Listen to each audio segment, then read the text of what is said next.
Salam sehat. Saya Dr. Banjar di Kojapreneur Channel. Biasanya setiap tahun kita mengalami dua musim, yaitu musim kemarau dan musim penghujan. Biasanya di akhir tahun dan di awal tahun kita akan mengalami musim penghujan. Pasti Sobat Sehat Koja sudah tahu kemana arah pembicaraan kita hari ini, seputar hujan. Hujan, tetapi dampak dari hujan itu biasanya banyak sekali kontainer-kontainer atau genangan-genangan air yang di sekitar kita, yang ini akan menjadi potensi untuk sebagai breeding place atau tempat berinduknya, tempat berkembangnya satu apakah itu nyamuk yang sering kita kenal. Sobat Sehat Koja mengenal dengan nyamuk demam berdarah. Kita selalu waspada. Setiap tahun kita akan mengalami musim-musim ini. Nah, untuk membahas tentang demam berdarah, pada hari ini Sobat Sehat Koja kami hadirkan Dr. Edi Setiawan, spesialis penyakit dalam. Beliau adalah dokter spesialis penyakit dalam di RSUD Koja. Beliau adalah menyelesaikan pendidikan spesialis penyakit dalamnya di De La Salle Universitas Medical Center, Philippines. Kemudian adaptasi di Universitas Indonesia, di Fakultas Kedokteran Universitas Indonesia. Dan beliau sudah mengambil fellow tentang hemodialisa dasar. Selamat Dr. Edi, selamat datang Dr. Edi di Kojapreneur Channel. Apa kabar, Dok? Kabar baik Pak, salam sehat juga untuk Sobat Koja semuanya. Ya, di hari yang cerah ini kita akan membahas suatu topik yang sangat menarik ya Pak ya, yang akan berguna untuk kita semua. Ya Dok, Dr. Edi, kita langsung saja ya Dr. Edi, bahwa di musim hujan ini kan kita selalu khawatir. Kalau nggak banjir, berarti pasca hujan ini biasanya kita akan dihadapkan satu penyakit yang sering muncul di masyarakat, yaitu demam berdarah. Barangkali apa sih Dok yang bisa dijelaskan kepada Sobat Sehat Koja di channel ini tentang demam berdarah, Dok? Oke, baik. Jadi seperti yang sudah kita ketahui ya, jadi musim penghujan artinya kita sudah mulai akan memasuki masa endemik dari nyamuk demam berdarah ya. Ini terjadi setiap tahun. Apalagi biasanya musim penghujan itu datang di awal tahun ya Pak Banjar ya. Jadi demam berdarah merupakan suatu penyakit ya yang disebabkan oleh nyamuk. Nyamuknya namanya Aedes aegypti ya. Virusnya adalah virus dengue ya. Jadi ini termasuk dalam golongan virus flavivirus ya. Jadi golongan flavivirus ini banyak ya, jadi dia bisa cikungunya juga masuk ya. Jadi dia kelompok nyamuknya ya, jadi bisa termasuk jadi demam cikungunya juga ya, yang biasanya pada masa endemik juga meningkat kasusnya. Jadi demam berdarah ini adalah nyamuk yang tumbuh pada daerah-daerah yang tergenang air. Maksudnya demam berdarah ini ditularkan melalui gigitan nyamuk. Betul, oleh nyamuk gigitan ini nyamuk. Hidup di daerah genangan air yang bersih. Jadi si nyamuk Aedes aegypti betina ini paling senang meletakkan telur-telurnya ya di daerah genangan-genangan yang cenderung lembab, bersih, agak gelap. Betul. Dan biasanya ya tumpukan sampah. Di dalam sampah itu ada kaleng-kaleng ya, kemudian ada kontainer-kontainer ya, atau ada genangan-genangan di plastik. Jadi si nyamuk betina ini, Aedes aegypti ini, akan meletakkan telurnya secara terpencar ya. Sekali meletakkan telur bisa 100 telur ya, bisa 200 telur ya, kemudian berpindah-pindah. Nah, kemudian siklus nyamuk ini akan memulai fasenya ya Pak ya. Mulai dari fase telur, kemudian menjadi larva, kemudian sampai dengan hari kelima dia akan menjadi pupa atau kepompong dan akan berubah menjadi nyamuk dewasa setelah 1-2 hari. Nah, nyamuk-nyamuk Aedes aegypti inilah yang akan membawa virus ya, dan dia akan memasuki lingkungan rumah kita. Kemudian dia juga nyamuk yang betah di rumah ya, bisa berhari-hari ya di rumah itu. Dan ya ini yang menjadi sangat beresiko ya, karena dia betah di rumah. Dan kalau kita yang sering di rumah ya, jadi gampang terinfeksi, gampang digigit oleh si nyamuk Aedes aegypti ini. Dokter Edi, kita stop dulu. Jadi ada hujan, ada kemudian ada genangan, betul, ada nyamuk. Betul. Nyamuknya spesifik namanya nyamuk Aedes aegypti yang hidup sukanya di daerah genangan. Betul. Terutama daerah dingin, daerah maksudnya lembab, gelap. Dan menampung air sedikit, karena di cekungan sedikit aja dia senang bertelur di sana. Betul ya. Di pot-pot juga kadang-kadang ada genangan air di pot-pot. Nah, tatakan pot itu ya. Betul, tatakan pot. Ya. Jadi intinya seperti itu. Sobat Sehat Koja, perhatikan bahwa bukan hujannya yang menyebabkan Aedes aegypti, menyebabkan demam berdarah, tetapi hujannya akan menimbulkan sebuah genangan di kontainer-kontainer kecil, botol-botol minuman air mineral, kemudian tutup botol, cekungan-cekungan yang ada. Barangkali ada yang Sobat Sehat Koja mengenal ada tumbuh-tumbuhan yang daunnya kayak mangkok-mangkokan itu, kalau hujan bisa betul mengandung air kan ya, itu menampung air.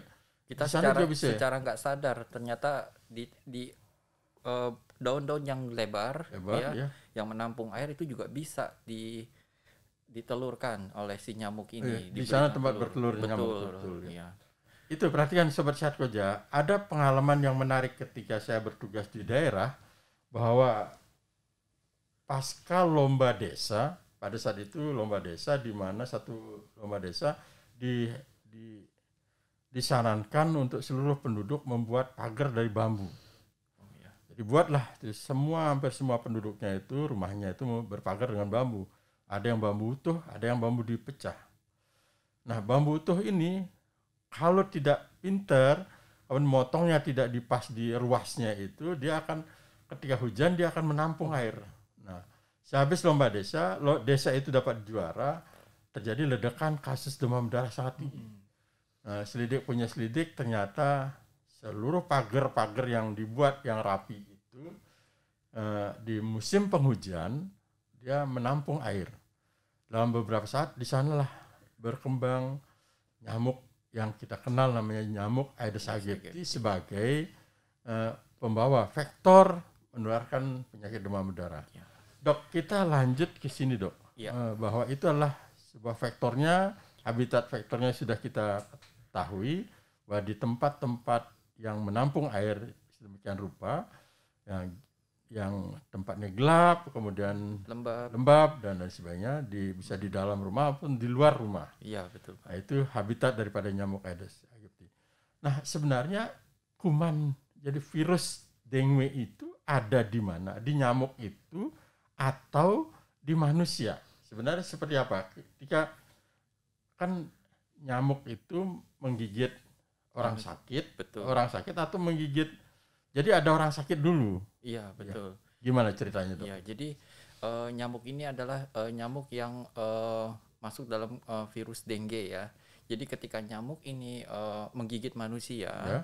Nah kemudian nyamuk ini akan mengeluarkan si virus dengue-nya itu dan masuk ke dalam pembuluh darah manusia. Sebenarnya virusnya itu ada di mana? Di manusia itu atau memang nyamuknya itu ketika menjadi nyamuk dewasa udah mengandung virus? Sudah mengandung virus dengue-nya itu, Pak. Ada begitu. Jadi nyamuk dari, kan tadi bilang dokter, nyamuk bertelur, kemudian menjadi larva, pupa, sampai kompong, sampai menjadi nyamuk dewasa. Bisa jadi nyamuk dewasanya itu sudah terinfeksi. Iya, jadi virus dengue. Menjadi virus dengue ya. Jadi nanti menginfeksi manusia, kemudian manusia ini akan sudah mengandung si virus dengue ini. Jadi ketika terinfeksi, maka manusia ini akan memberikan gejala ya Pak ya, yang ditimbulkan oleh si virus dengue ini. Ya, jadi gejala awal virus dengue ini biasanya akan demam ya, demamnya sesuai dengan demam virus dengue ya, yaitu tiba-tiba demam tinggi bisa 38 ke atas, 39 sampai dengan 40 derajat ya. Kemudian demamnya itu biasanya sampai 3 hari. Kemudian setelah demam 3 hari biasanya demamnya akan menghilang pada hari keempat. Tetapi di hari keempat ini kita bilang fasenya adalah fase kritis. Di hari keempat, kelima, sampai dengan hari keenam. Nah ini justru fase-fase yang harus kita awasi ya. Karena Dok, kalau tidak... hampir semua episode penyakit demam berdarah itu di demam hari keempat sampai hari keenam itu disebut fase kritis. Iya. Atau bisa sembuh atau bisa jadi kritis gitu ya. Iya betul. Jadi tergantung juga dengan imunitas kita ya. Jadi kalau imunitas kita cukup baik, dia bisa masuk ke dalam fase penyembuhan. Tetapi jika imunitas kita yang kurang kuat, kurang bagus, ya ini akan masuk ke dalam fase kritis. Ketika sudah masuk fase kritis, nah ini fase-fase yang sangat harus kita observasi dengan ketat ya, dan monitoring dengan ketat. Oke, betul. Jadi tanda-tandanya adalah demam ya. Karena kita judulnya itu adalah demam berdarah, berarti demam, awal gejalanya adalah demam. Betul. Kalau kita bicara demam, ada demam dengue fever, ada dengue hemorrhagic fever. Bedanya apa? Betul. Jadi ada dua diagnosa yang biasa kita buat ya.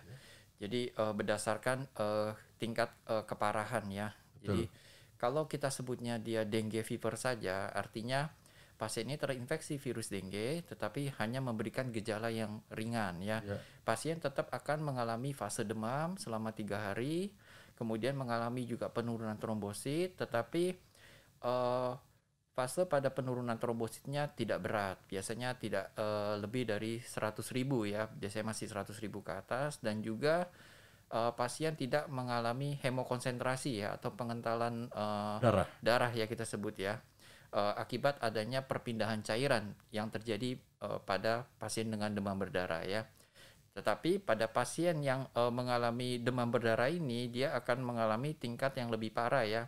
Selain demam, akan terjadi perpindahan cairannya dalam tubuh yang masif, sehingga terjadi hemokonsentrasi kita sebutnya yang lebih dari 20%. Dan juga mengalami penurunan trombosit di bawah 100.000.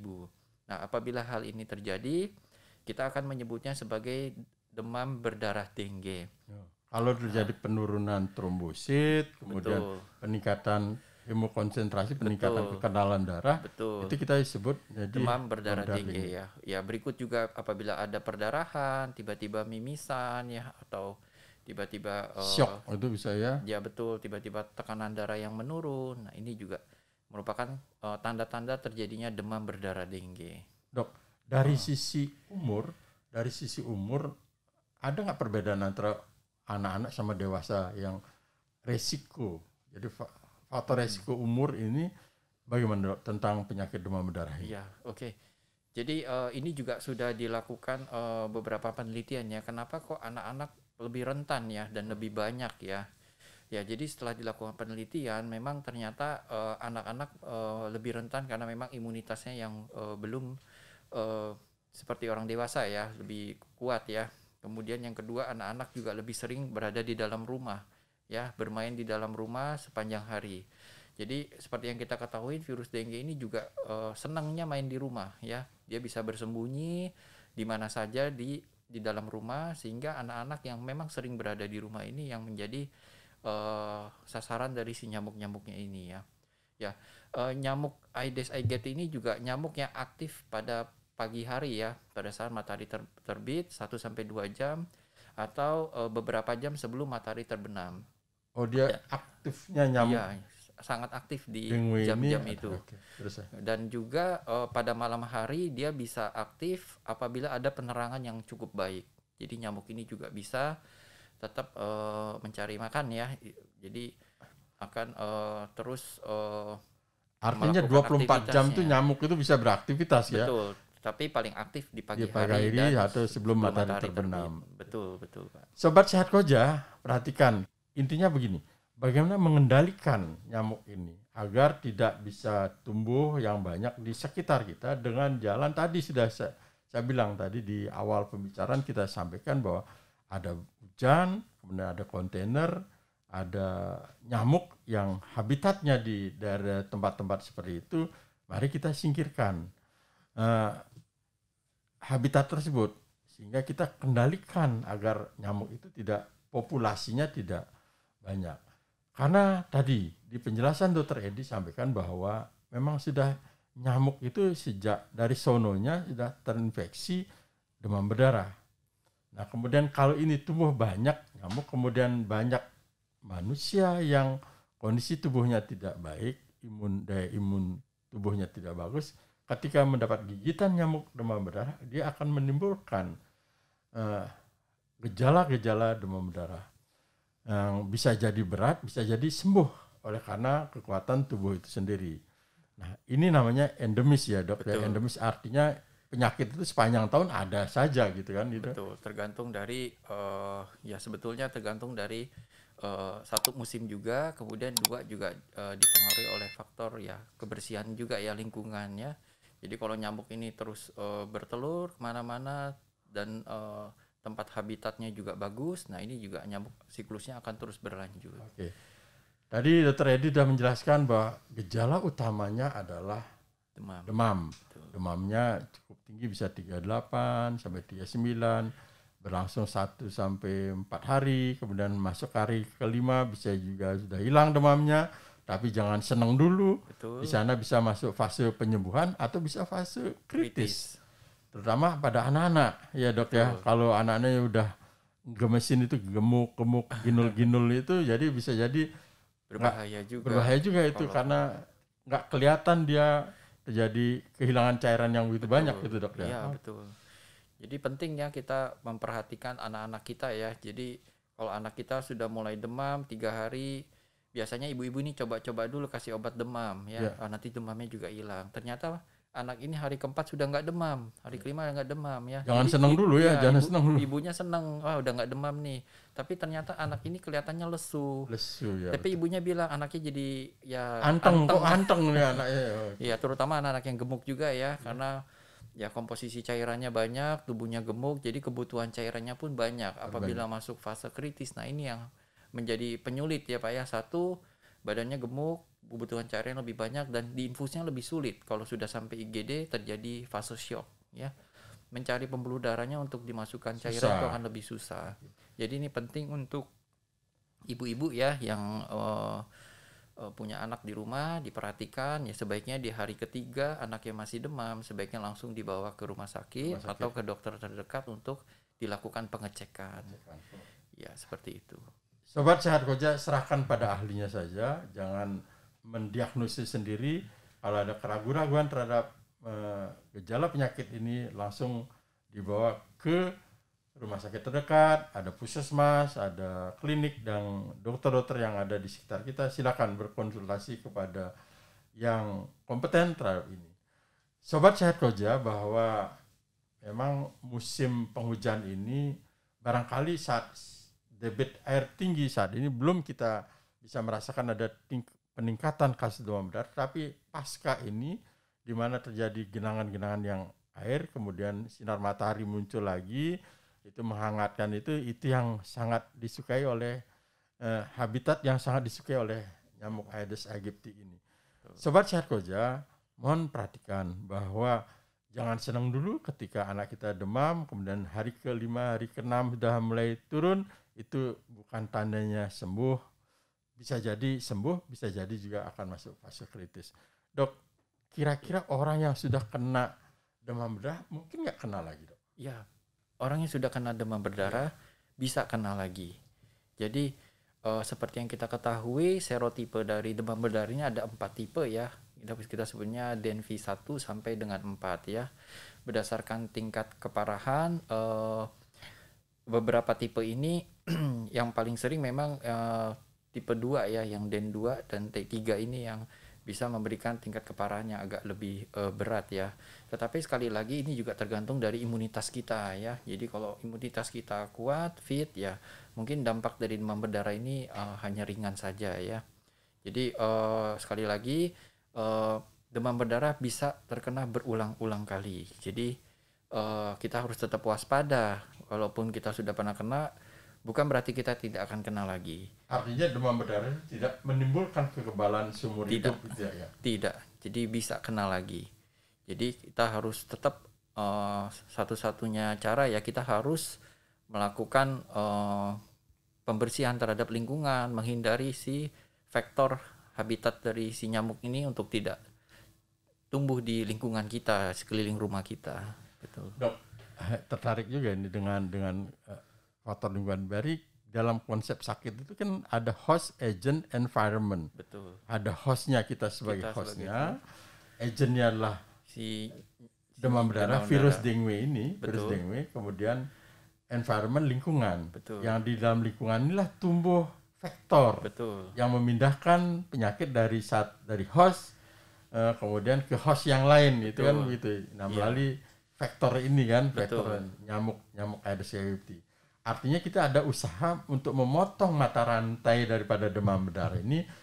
Ya nggak mungkin kita hostnya hilangin kan, masa ngebunuh orang kan, nggak mungkin kan. Yang perlu kita bisa kendalikan adalah agent nyamuknya itu, agentnya itu dari virusnya ini melalui yang faktornya, pengantarnya itu kan, yang ada di lingkungan tadi kan. Betul. Yaitu kalau agent berarti kan barangkali sudah ada nggak obat-obat yang spesifik untuk demam berdarah? Ya, jadi sampai saat ini untuk pencegahan sudah berkembang ya vaksinasi untuk dengue ya. Jadi dalam beberapa tahun ini memang sudah pengembangannya sudah cukup jauh dan sudah mulai dipopulerkan ya. Tetapi memang pengembangan dari dengue virus ini masih belum maksimal karena memang hasilnya juga masih simpang siur ya Pak ya.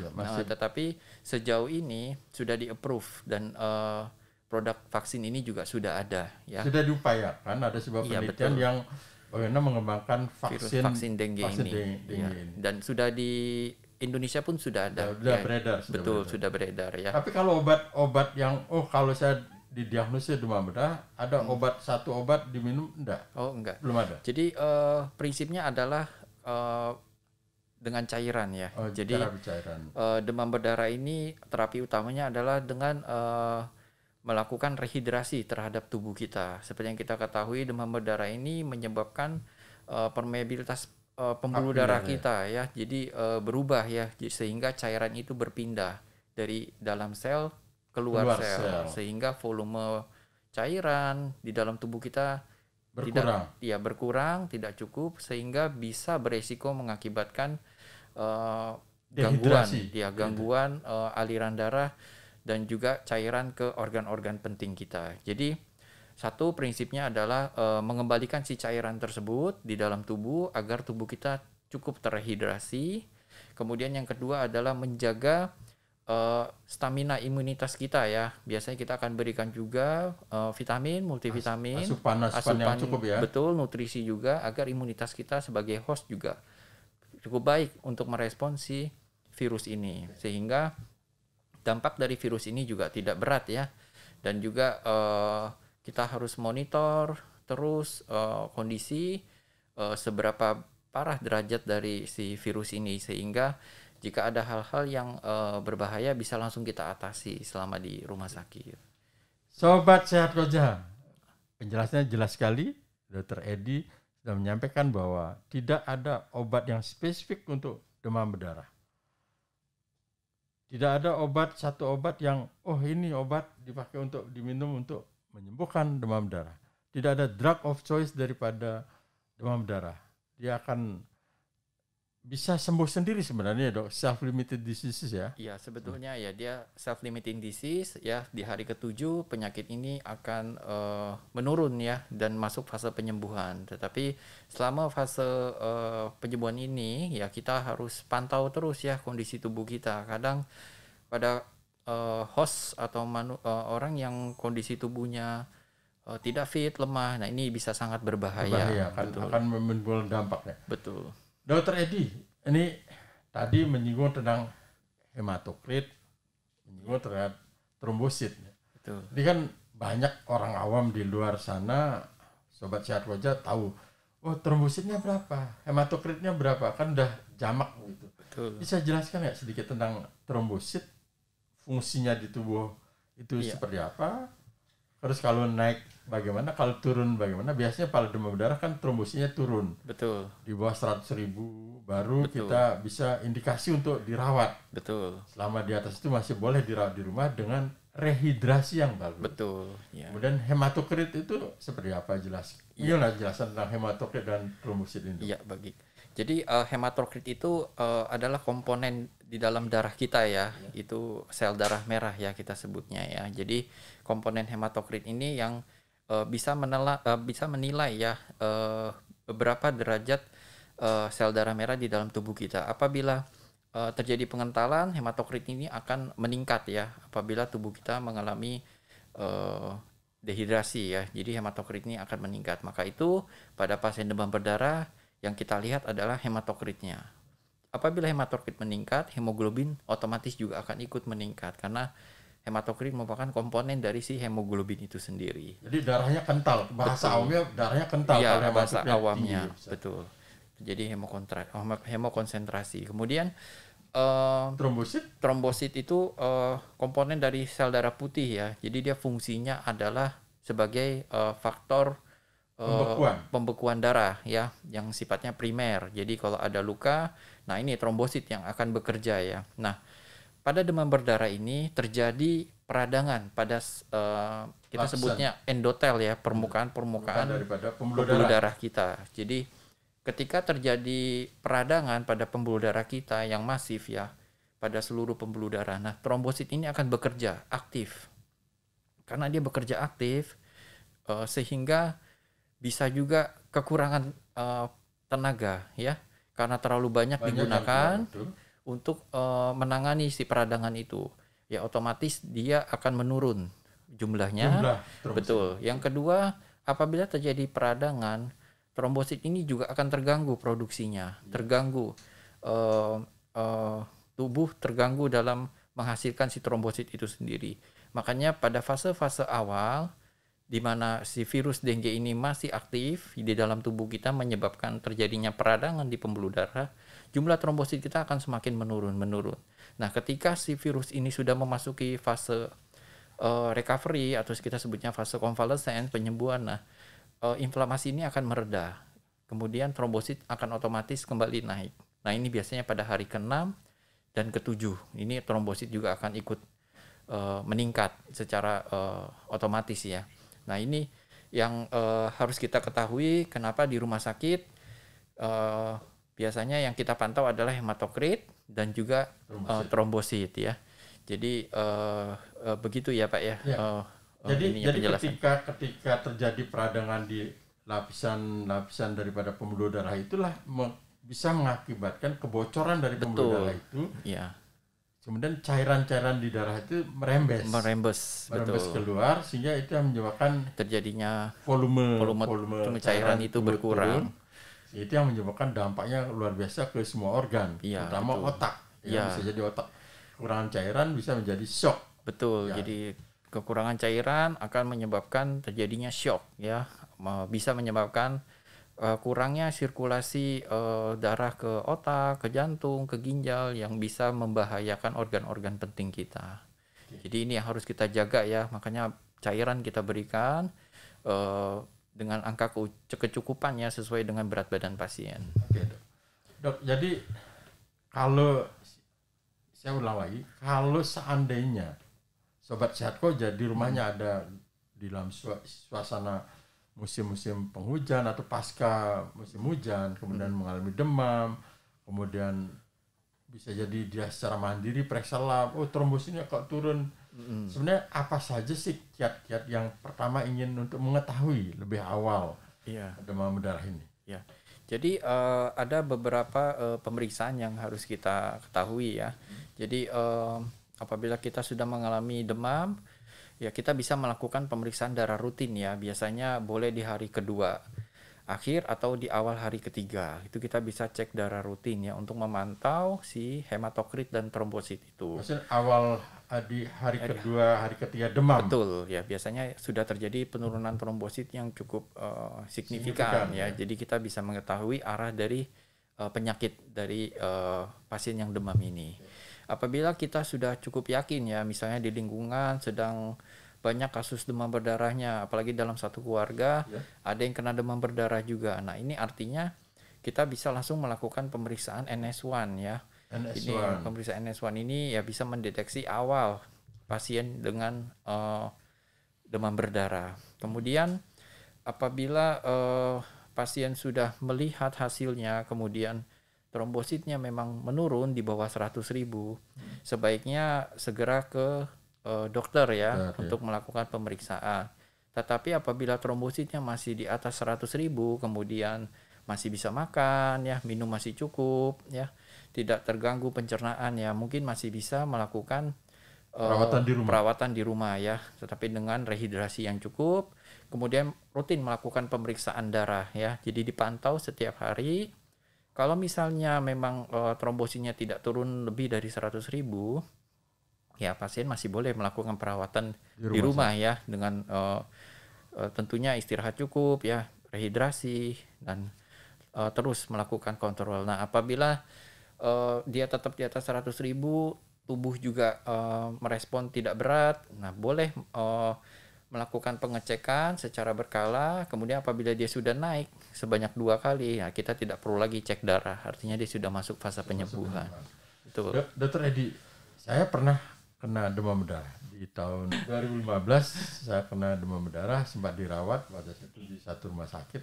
Ya. Nah, pada saat itu saya rasakan udah hari kedua ketiga dirawat asik-asik aja ya. Iya. Artinya udah bagus. Saya masih pakai infus itu. Iya. Mondar-mandir ke kamar mandi dan saya dimarahin sama dokter yang merawat. Iya. Dokter Banjar, jangan merasa udah gagah gitu, jadi bolak-balik. Tidur aja. Jadi harus bed rest total kan ya. Iya. Jadi ke kamar mandi pakai pispot aja, nggak usah aja. Itu bener isu atau apa namanya? Fakta atau mitos ya. Mitos itu. Jadi nggak boleh turun, jadi bed rest total gitu.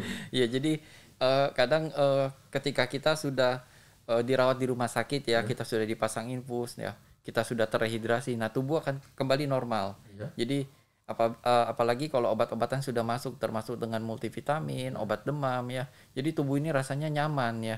Nah, tetapi kalau terlalu lelah juga ya, aktivitas terlalu tinggi ya, takutnya akan muncul dehidrasi juga ya Pak ya. Dan yang kedua, pada fase perpindahan cairan, nah ini yang masuk dalam fase-fase yang tidak stabil ya, takutnya nanti aktivitas terlalu berat tiba-tiba pingsan ya, atau tiba-tiba nanti terpleset, tubuh belum stabil. Nah ini juga beresiko ya, apalagi kalau masuknya fase-fase kritis di mana trombositnya sedang turun ya, takut luka ya, takut. Tapi bukan itu yang menyebabkan jadi aktivitas bolak-balik ke kamar mandi dari tempat tidur itu menyebabkan hancurnya trombosit. Tidak ada ya. tidak. Barang nakut-nakutin saja ya.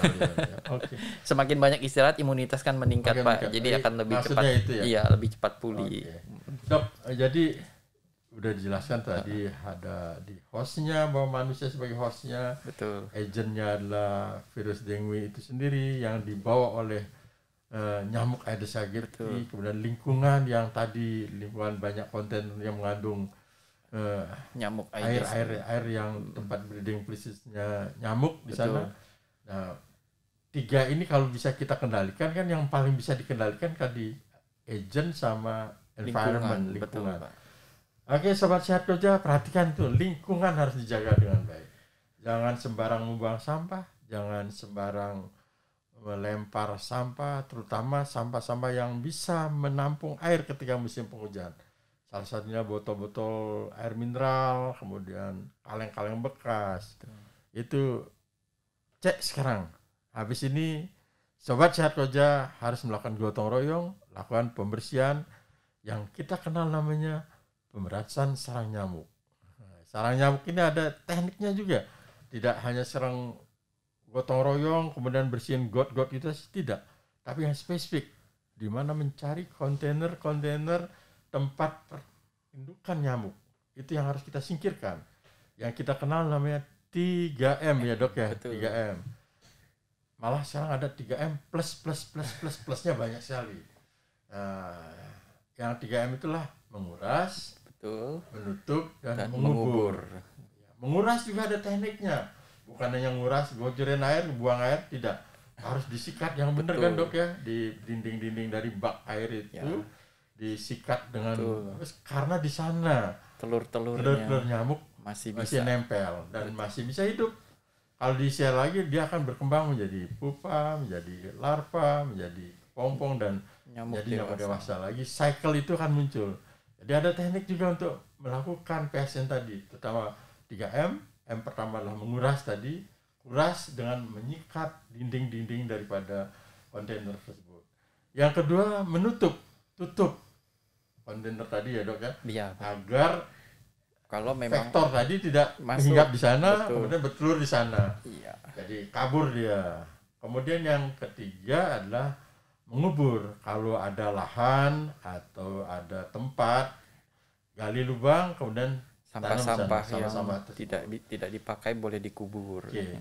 Kalau botol-botol mineral, saya pikir recycle bisa disingkirkan, dikumpulin, kemudian dikasih pemulung, misalnya orang-orang yang bisa mendaur ulang itu. Jadi sederhana sebenarnya, tetapi bagaimana perilaku kita sebagai manusia, sebagai host daripada itu ya, kita harus bisa mengendalikan habitat nyamuk tersebut dengan 3M.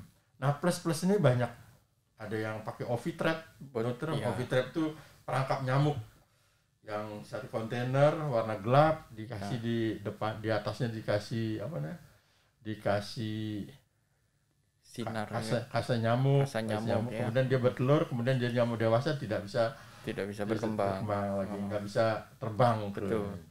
Kemudian ada memberikan dimandulkan nyamuk, ada juga gitu, ada di nyamuk-nyamuk yang gimana dilepas, kemudian di habitatnya itu, kemudian dia kawin nyamuknya, kemudian menghasilkan nyamuk yang mandul itu. Betul, nyamuk yang jadi tidak bisa bertelur nyamuknya. Betul. Terus kemudian ada repellent, bisa obat lotion tersebut. Terus kemudian ada lagi apa lagi? Ada yang bubuk untuk abate bisa juga. Kalau abate merek dagang. Jadi kita bukan sponsor, bukan promosi abate. Iya, betul. Ada obat, ada bahan bisa mencegah siklus nyamuk. Tapi yang utama sekali adalah bagaimana kita menjaga lingkungan kita tetap bersih, tidak menjadi tempat perindukan nyamuk, karena di sana habitatnya.